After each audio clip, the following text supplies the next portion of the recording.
नमस्कार, आप देख रहे हैं आज तक। आपके साथ मैं हूं अंजना ओम कश्यप और हमारे साथ इस वक्त बैठे हैं संजय सिंह, आम आदमी पार्टी के नेता और सांसद, जिन्हें हाल ही में सुप्रीम कोर्ट के फैसले के बाद बेल मिली है और वो जेल से बाहर आए हैं। आज तमाम सवाल उनके सामने रखेंगे क्योंकि उन्होंने भी अपनी तरफ से पक्ष रखा। हालांकि कोर्ट ने यह साफ कहा है कि अपने केस पर वो कोई भी बयान नहीं दे सकते हैं, लेकिन वो अरविंद केजरीवाल के मामले में बातों को सामने रख रहे हैं।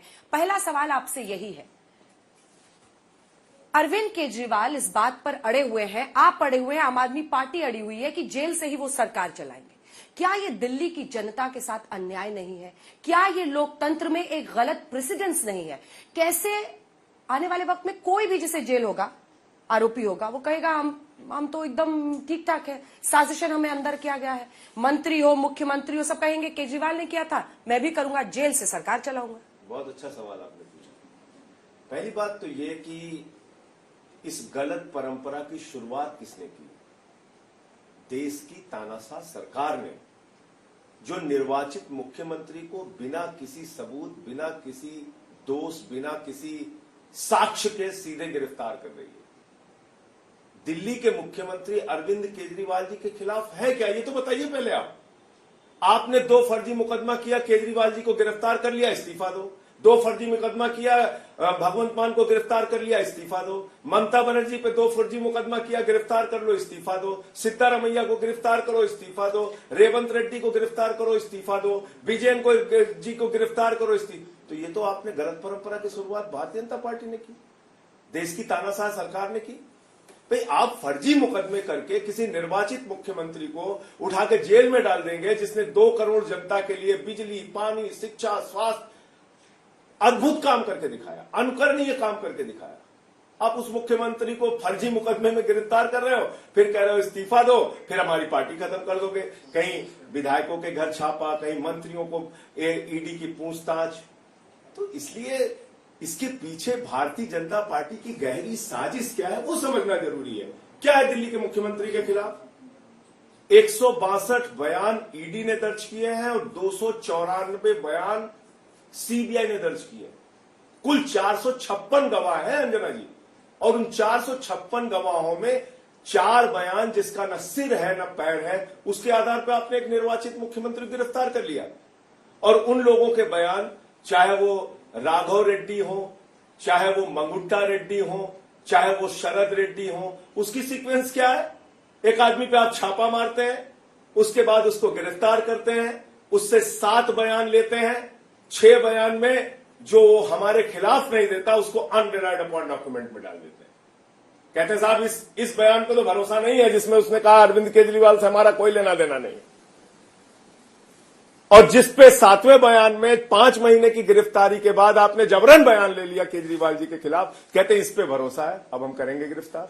लेकिन संजय जी, आपकी बात 12 बयान शरद रेड्डी पे, मैं आता हूं, शरद रेड्डी ने 12 बयान दिए, 12 बयान अलग अलग तारीखों में, और 6 महीने की गिरफ्तारी के दौरान दिए उसने 12 बयान। उस पर कभी केजरीवाल जी का वो जिक्र नहीं करता। और अचानक 12वें बयान में जैसे ईडी का और भारतीय जनता पार्टी का मकसद पूरा हो जाता है, केजरीवाल जी के खिलाफ उससे बयान हो जाता है, उसकी बेल हो जाती है।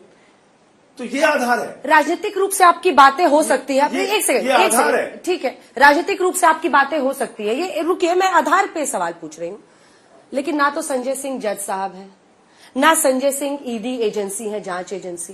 पहली बार में कितने आरोपी होते हैं जो खुलकर कह देते हैं हमने ये किया था जी, हमने इस दिन इसको इतना पैसा दिया था। आपसे पूछू, इन्वेस्टिगेशन। बहुत अच्छा सवाल। पहले दोनों का सवाल पूरा होने दीजिए। आपकी बातों में अगर इतना दम है, आप सीधा फर्जी केस कहते हैं, आप कहते हैं निराधार है ये जो आरोपी, जो टर्न ये बन गए हैं, सरकारी गवाह बन गए हैं, तो फिर जज साहब को क्यों नहीं दिख रहा जो असल जज साहब है? आपके केस में तो बेल मिल गया, लेकिन मनीष सिसोदिया की कब गिरफ्तारी हुई थी, अभी तक बेल क्यों नहीं मिली? मैं आता हूं। पहली बात तो आपने कहा कि ना तो मैं जज हूं, ना तो केजरीवाल जी जज है, ना मनीष सिसोदिया जज है, आम आदमी पार्टी वाले तो जज नहीं है। बिल्कुल सही आपने कहा।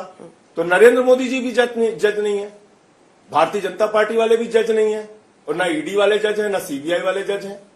अब फेयर इन्वेस्टिगेशन के जो तथ्य, मैं तो कोई अपनी तरफ से बात नहीं कर रहा हूं ना अंजना जी, जो तथ्य सामने है मैं तो वो कह रहा हूं। आप एक निष्पक्ष जांच एजेंसी है अगर, तो आपने 6 वो बयान जो अरविंद केजरीवाल के खिलाफ नहीं है उसको छिपाया क्यों? 10 वो बयान शरद रेड्डी के जो अरविंद केजरीवाल के खिलाफ नहीं है उसको छिपाया क्यों? राघव मंगुंटा रेड्डी के 2 वो बयान जो केजरीवाल के खिलाफ नहीं है उसको क्यों छिपाया? अगर आप निष्पक्ष एजेंसी है तो 2 नाम तो ये भारतीय जनता पार्टी द्वारा एक गहरी साजिश दिल्ली की सरकार को और आम आदमी पार्टी को खत्म करने के लिए, अरविंद केजरीवाल जी की राजनीति को खत्म करने के लिए है। इसलिए हम इनसे लड़ रहे हैं। तो जज ने फैसला थोड़ी दे दिया अरविंद केजरीवाल जी के खिलाफ। आप मुझे बताइए, बेल ना मिलना एक अलग प्रक्रिया है। एकदम ठीक आपने कहा। मैं आपसे कहता हूं, आप कहती हैं भाई न्यायालय से न्याय नहीं मिला। नहीं, तो ये नहीं कहा, बेल नहीं मिली कहा। बेल नहीं मिली, ठीक है, बेल नहीं मिली। लोअर कोर्ट का फैसला होता है अंजना जी, उसको डिस्ट्रिक्ट कोर्ट बदल देती है। इसका मतलब डिस्ट्रिक्ट कोर्ट लोअर कोर्ट के फैसले से असहमत है, डिस्ट्रिक्ट कोर्ट का फैसला हाई कोर्ट बदल देती है। इसका मतलब डिस्ट्रिक्ट कोर्ट के फैसले से हाई कोर्ट असहमत है। हाई कोर्ट का फैसला सुप्रीम कोर्ट बदल देती है। इसका मतलब सुप्रीम कोर्ट हाई कोर्ट के फैसले से असहमत है। और सुप्रीम कोर्ट के तो 5 जजों का फैसला हमारे प्रधानमंत्री जी बदल देते हैं जो दिल्ली सरकार के हक में है।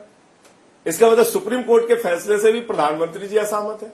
सर ऐसे केस में थोड़े तो मैं ये कह रहा हूं पार्लियामेंट से कोई फैसला नहीं हो पाएगा, लेकिन मैं ये कह रहा हूं कि ये तो है कि सुप्रीम कोर्ट ने आपको बेल दे दी, मनीष सिसोदिया को अभी तक क्यों नहीं? इतने बेल ना मिलना किसी का दोष सिद्ध हो गया ये नहीं होता है अंजना जी। पर आपने तो इसकी जीत बताई है ना कि अब जेल के ताले टूट गए, केजरीवाल भी निकलेंगे। हमारा विश्वास है निकलेंगे, क्योंकि उन्होंने कोई गुनाह कोई गलती की ही नहीं। रिश्वत तो लिया है भारतीय जनता पार्टी ने, लेकिन 55 करोड़ का घोटाला भारतीय जनता पार्टी ने किया है। 9 नवंबर को गिरफ्तारी होती है शरद रेड्डी की, 10 नवंबर की गिरफ्तारी होती है, 15 नवंबर को पहले 5 करोड़ रुपए की पेशगी वो चढ़ाता है भारतीय जनता पार्टी को और 55 करोड़ की रिश्वत देता है। ये जिस केजरीवाल जी आप बात कर रहे हैं वो 2021 से इलेक्टोरल बॉन्ड्स और पैसा बीजेपी को दे रहा है। बहुत अच्छा, 66%, ठीक है। उसकी अरेस्ट के बहुत पहले की बात है, ये 1 साल पहले की बात है, तब से वो इलेक्टोरल बॉन्ड्स दे रहा है। तीन हिस्से हैं इसके। दूसरा, 66% उसका पैसा गया है बीजेपी को। बीआरएस को भी वो 2022-23 लगातार इलेक्टोरल बॉन्ड्स और पैसा दे रहा है, टीडीपी को दे रहा है। तो अगर ये राजनीतिक उगाही है तो वो बीआरएस को पैसा क्यों दे रहा था जिसके साथ आपकी करीबी का आरोप है? बहुत बढ़िया आपने सवाल पूछा जी। भारतीय जनता पार्टी जो देश की सबसे बड़ी पार्टी है, जो दिल्ली के ऊपर दिल्ली की सरकार पे शराब घोटाले का आरोप लगा रही है, उसको तो मालूम है ना कि राघव रेड्डी कौन है, मंगुंटा रेड्डी कौन है, उसको तो पता है ना अंजना जी। पता है कि नहीं बताइए आप?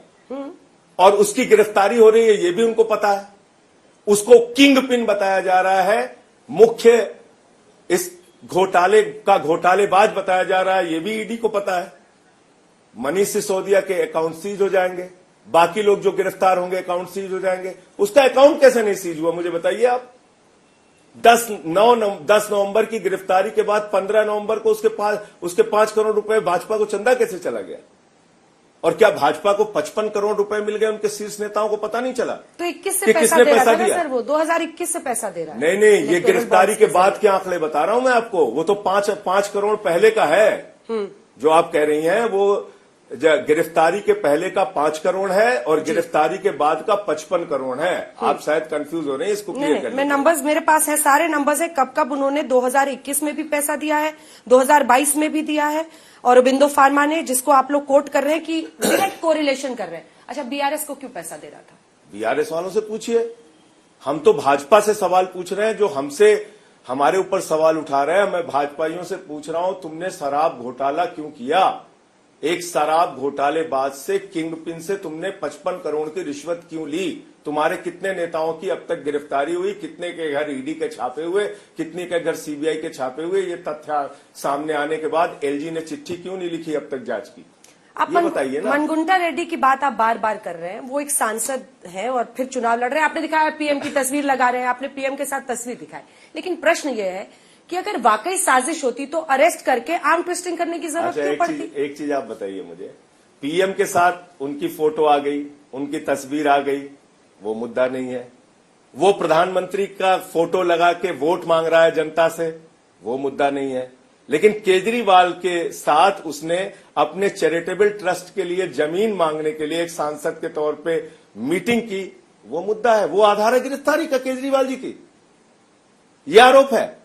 सर कौन सा चैरिटेबल ट्रस्ट है, कौन सी जमीन है, उसके बारे में कुछ बता सकते वो आप पता करिए कौन सी चैरिटेबल ट्रस्ट के लिए मिला था। हैं? उसने आपने तो बोला ना बयान, केजरीवाल साहब ने बात की नहीं उसने ट्रस्ट के लिए अरे जमीन। खाली केजरीवाल जी ने नहीं, खुद उसने उस मंगुंटा रेड्डी के 16 सितंबर के छापे में खुद उसका बयान है, जिसको छिपाया और कोर्ट के आदेश पे हमारे वकीलों ने इस कागज को पकड़ा। ये कागज पकड़े गए हैं अंजना जी, जो छिपाए थे ईडी ने। पुराने बयान छिपाने का, और वो एक आधार आपका भी रहा। हालांकि आपके केस के बारे में बात नहीं करेंगे, लेकिन देखिए एक सवाल है कि मनगुंटा रेड्डी, कोई भी जो केस जांच के का एक तरीका होता है ना सर, पहली बार में थोड़ी आरोपी बता देता है फला फला ये वो हमने ये किया। चैरिटेबल ट्रस्ट में आपसे बोल रही हूँ, चैरिटेबल ट्रस्ट की उसने बात की, धीरे धीरे शायद वो खुला और फिर उसने तमाम फैक्ट्स किए। ये एक दलील उनके पक्ष में जा सकती है। दूसरी, ऐसे ईडी के किसी भी इन्वेस्टिगेशन में आरोपी को ही सरकार की तरफ से अगर वो चाहे तो वो सरकारी गवाह बन सकता है ना। जो मुख्य आरोपी है शायद अरविंद केजरीवाल चाहे भी तो नहीं बन सकते, लेकिन मनीष सिसोदिया बन सकते हैं। जो को कॉन्स्पिरेटर्स माने जाते हैं उन्हीं में से किसी एक को सरकारी गवाह बनाकर वैसे ही जांच आगे बढ़ती है। ये तय प्रक्रिया है जो आप शरत रेड्डी या मनगुंटा रेड्डी या इन तमाम लोगों पर सवाल खड़े कर रहे हैं। आपने बिल्कुल इसमें क्या गलत है? एकदम सही कहा आपने। लेकिन उनके 6 पहले बयान जो हमें निर्दोष साबित करते हैं, जिसमें वो कहीं मेरा जिक्र नहीं लेता, उस पे हम विश्वास नहीं करेंगे, उसको गिरफ्तार करके जेल में डालेंगे। और जो एक बयान उससे 6 महीने बाद की गिरफ्तारी के बाद लिया जाएगा, पहले वो कह रहा है हम अरविंद केजरीवाल से नहीं मिले, नहीं जानते, शरद रेड्डी का बयान है। और 12वें बयान में 10 बयान में कह रहा है हमारे अरविंद केजरीवाल से कोई लेना देना नहीं। 12वें बयान में कह रहा है आप 12वां मान रहे हैं, 10 छिपा रहे हैं। ये क्या है? अगर चलिए ठीक है, आपकी बात भी मान लेता हूं कि 10 मान लीजिए 12वें बयान में आपने छिपाया क्यों 11 बयान, इसका कारण बताइए। आप तो निष्पक्ष जांच एजेंसी है ना, आपका तो काम है हमें दोषी सिद्ध करना ना। कोर्ट के सामने क्यों नहीं रखा आपने ये बयान? भाई आपने वो सारे बयान किस लिए लिए हैं? अपने दफ्तर में सजाने के लिए? ईडी का दफ्तर कोई म्यूजियम है? आपने कोर्ट के सामने वो बयान रखने के लिए हैं और उस बयान के आधार पे हमें दोषी साबित करने के लिए वो बयान लिए ना। तो उसको आपने छिपा क्यों लिया? ये गहरी साजिश है भारतीय जनता पार्टी की। अगर ये साजिश है तो अब आम आदमी पार्टी की मुश्किलों पर जरा आते हैं, क्योंकि ऐसा लग रहा है कि आपकी पार्टी एक लीडरशिप क्राइसिस फेस कर रही है। क्या ये सच है? इसके पीछे भी सवाल है। अब आप आ गए हैं बाहर तो आप काम संभालिए, क्यों ऐसी मुश्किल में डालना है सरकार को? तो कहां मुश्किल में है? तो कैबिनेट की बैठक कैसे होगी? किस प्रकार से मुश्किल में है कैबिनेट की बैठक कैसे? देखिए अंजना जी, भाजपा की चालबाजियों को, राजनीति को हम लोग खूब समझते भी हैं और उनसे खूब मुकाबला भी हमने किया है। मणिपुर में 1 साल तक हिंसा होगी, एक फौजी की पत्नी को निवस्त करके घुमाया जाएगा, हिंसा की आग में मणिपुर को झोंका जाएगा और वहां इस्तीफा नहीं होना चाहिए मुख्यमंत्री का। देश के गृह राज्य मंत्री का बेटा 4 किसानों को अपनी जीप से कुचल देगा, उसका इस्तीफा नहीं होना चाहिए। हमारी पहलवान बेटियों को न्याय नहीं मिलना चाहिए। केजरीवाल जो अच्छी शिक्षा दे रहे हैं, बिजली दे रहे हैं, पानी दे रहे हैं, बस की फ्री यात्रा दे रहे हैं, बुजुर्गों को तीर्थ यात्रा करा रहे हैं, उनका तुरंत फर्जी मुकदमे में गिरफ्तार करो, इस्तीफा करो। ये बहुत गलत परंपरा की, लोकतंत्र की हत्या करने की शुरुआत है। और अगर ये परंपरा है तो मैंने तो पहले दिन ही आके कहा अंजना जी, ये खतरनाक परंपरा है। देश के प्रधानमंत्री को भी इम्यूनिटी नहीं है कानून में। कल को अगर बंगाल में 5 मुकदमा हो गया, जाएंगे प्रधानमंत्री जी जांच में शामिल होने के लिए। कल को केरल में 3 मुकदमा अमित शाह जी के खिलाफ हो गया, वो जाएंगे जांच में शामिल होने के लिए। तो इसलिए कानून की नजर में अगर बराबर की बात, राष्ट्रपति और राज्यपाल को ही खाली इम्यूनिटी है, प्रधानमंत्री जी को भी इम्यूनिटी नहीं है, ये तो गलत परंपरा शुरू हो जाएगी। उनको किसी प्रकार की छूट नहीं है। तो आप ऐसे निर्वाचित मुख्यमंत्रियों को बिना किसी सबूत, बिना किसी आधार पे, किसी के 456 गवाहों में 4 बयानों पर दबाव बना के लेके उसका कोई, अच्छा ठीक है, आप घोटाले में कोई रिकवरी नहीं, लेकिन तीनों का नाम, कोई प्रॉपर्टी का अटैचमेंट नहीं, कुछ नहीं। देखिए मैं बार बार पॉलिटिकल सवाल पे आ रही हूं, आप वहां जा रहे हैं, तो मुझे एक काउंटर इस पे बहुत बड़ा है। बोलिए।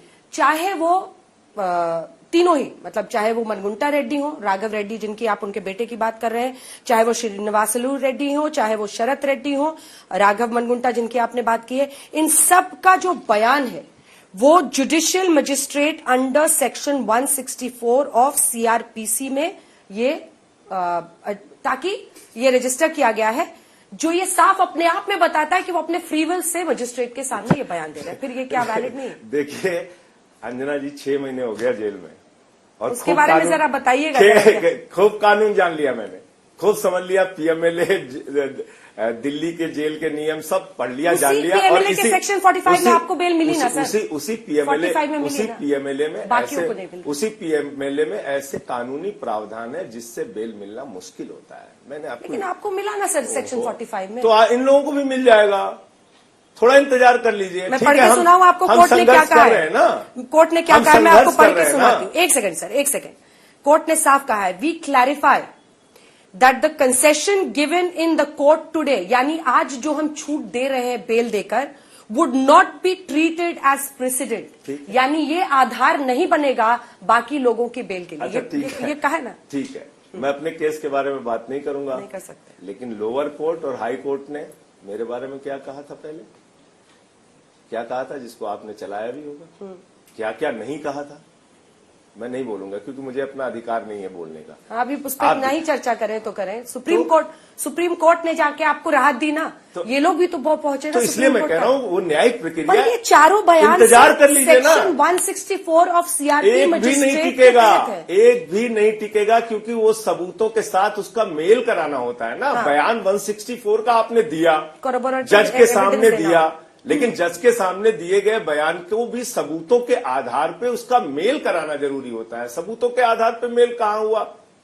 मेल हुआ क्या, ट्रायल हुआ क्या? ये इन्वेस्टिगेटिंग एजेंसी और कोर्ट को करने देते हैं, वापस आते हैं देश की सशक्त जांच एजेंसी। मेरा सबसे बड़ा सवाल यह है, आपको लगता है 2 साल हो गए और आपने 1 रुपए मनीष सिसोदिया के यहां बरामद नहीं किए, 1 रुपए आपने अरविंद केजरीवाल के यहां बरामद नहीं किए, एक कोई प्रॉपर्टी अटैच नहीं हुई, कहीं कोई उनका कोई इतना बड़ा आपको आडंबर और वो देखने को नहीं मिला कि करोड़ों रुपए यहां जमा किए हो, ये गड्डियां मिल रही हो, और संजय सिंह के यहां कुछ नहीं मिले और गिरफ्तारी सबकी होती जा रही है। तो सबूतों के साथ मेल कहां कर रहे हैं बयान? भाई आपने बिल्कुल ठीक कहा, क्योंकि आपने कहा तो मैं एजेंसी का इस पर पक्ष रख दूं आपके सामने। आपने बिल्कुल सही कहा। एजेंसी का पक्ष क्या है? 164 में दिया गया बयान मजिस्ट्रेट के सामने का बयान होता है। हाँ, माना जाता है फ्री विल में स्वतः दे रहे हैं। ठीक है, हाँ। लेकिन एक बात और जान लीजिए आप, सेक्शन 50 का जो बयान होता है वो भी उतना ही महत्वपूर्ण है। जब सेक्शन 50 का बयान मुझसे लिया गया अंजना जी, तो मैं अपना फिर नहीं बोलता हूं, चलिए, जिससे भी सेक्शन 50 का बयान लिया जाता है उसको ये बताया जाता है ईडी के द्वारा, जिससे भी लिया जाता है, और आप चाहे ईडी के अधिकारियों से कंफर्म कर लीजिएगा अगर मैं कुछ गलत कह रहा हूं तो, उसको ये बताया जाता है कि देखो, अगर तुमने सेक्शन 50 में कोई गलत बयान दिया तो ये प्रावधान है कि तुम्हें उसके खिलाफ कार्रवाई होगी। ये प्रावधान है सेक्शन 50 का। आप ईडी के अधिकारियों से भी कंफर्म कर लीजिएगा और किसी वकील से भी कंफर्म कर लीजिएगा। तो 7 बयान जो मंगुट्टा रेड्डी के आते हैं ईडी के सामने, उसमें से 6 बयान पे सेक्शन 50 की कार्रवाई क्यों नहीं हुई? उसके 6 बयान को गलत मान के उसके खिलाफ कार्रवाई क्यों नहीं हुई? पहले तुमने केजरीवाल के बारे में क्यों नहीं बताया? कोर्ट को ये सब बता रहे हैं ना आप लोग, अब देखते हैं कोर्ट क्या करता है। ठीक है, इसीलिए मैं कह रहा हूं, समीर महेंद्रू को प्रतीक्षा कीजिए, किसी सबूत से कोई बयान मेल नहीं खाएगा। ये घोटाला भारतीय जनता पार्टी ने किया। 55 करोड़ की मनी ट्रेल मिल चुकी है। अब तक एलजी साहब ने भाजपाइयों के खिलाफ जांच क्यों नहीं शुरू कराई? मुझे इस पे आश्चर्य है। इसके जो डिटेल्स है लीगल, उस पर 2 सवाल और मेरा है, उसके बाद हम लोग जरा पॉलिटिक्स पर जाएंगे सीधा। समीर महेंद्रू को अरविंद केजरीवाल का ये कहना, जो समीर महेंद्रू ने बताया है कि विजय नायर इज माय बॉय, ये एक महत्वपूर्ण कड़ी मानी जा रही है। और संजय जी, ये बात भी एक सच्चाई है, पता नहीं आप कैमरे पे इसको स्वीकारें ना स्वीकारें, विजय नायर की जो घुसपैठ आम आदमी पार्टी में हो चुकी थी, उससे आप जैसे नेता भी चिंतित थे, जितना मुझे पता है। विजय नायर, उसकी भूमिका क्या थी? वो कैसे एक व्यक्ति ऐसा जो कि पॉलिटिकल नहीं था, वो he was calling the shots, एक वक्त पर आतिशी जी का उसने पूरा इलेक्शन कैंपेन संभाला, वहां से अरविंद केजरीवाल के वो इतना करीबी हो गया। एक विजय नायर आम आदमी पार्टी में सबसे महत्वपूर्ण फैसले करने वाला व्यक्ति हो गया था, जिस पर आपने भी चिंता जाहिर की थी। देखिए, ऐसा है, विजय नायर कम्युनिकेशन का इंचार्ज था, उससे संबंधित जो भी काम पार्टी ने उसको दिए थे उसको वो कर रहा था। आप किसी के बयान को उठाकर एक झूठा आधार तैयार करें, इससे क्या साबित होता है? मैंने बताया सिर्फ 4 बयान जिसमें अरविंद केजरीवाल जी का जिक्र है। राघव रेड्डी, मंगुंटा रेड्डी, शरद रेड्डी, श्री अरविंद। बयान कुल दोनों एजेंसियों के सामने कितने हुए? 456 गवाहों के बयान, और इन 4 बयानों को भी जबरन जेल में रखकर 6 महीने जेल में रखने के बाद लिए गए। और इसके पहले भी इन्हीं लोगों ने, एक ने बाप बेटे ने मिला के 10 बयान दिए और दूसरे ने 12 बयान दिए, और 11 बयान दूसरे शरद रेड्डी के छिपाए गए, और 8 बयान बाप बेटे के उधर छिपाए गए। जो ये मनगुंटा रेड्डी वाला एंगल है, उसी में आखिरी सवाल ये जो लीगल अच्छा, है। वो प्रधानमंत्री की फोटो लगा के वोट मांग रहा है। भाई ऐसे आदमी को क्यों आप अलाउ कर रहे हैं कि वो आपकी फोटो? अब तो क्लियर है ना अंजना जी, आज की तारीख में तो क्लियर है ना कि वो शराब का आपने लिखा ना किंग पिन, हमने तो नहीं लिखा, ईडी ने लिखा ना कि शरद रेड्डी किंग पिन है। इसमें आरोप यह है कि के कविता के जरिए जो विजय नायर कोऑर्डिनेट कर रहा था, सुनिए तो जो उनका ईडी का पक्ष है वो सुनिए, तभी तो जवाब दे पाएंगे आप।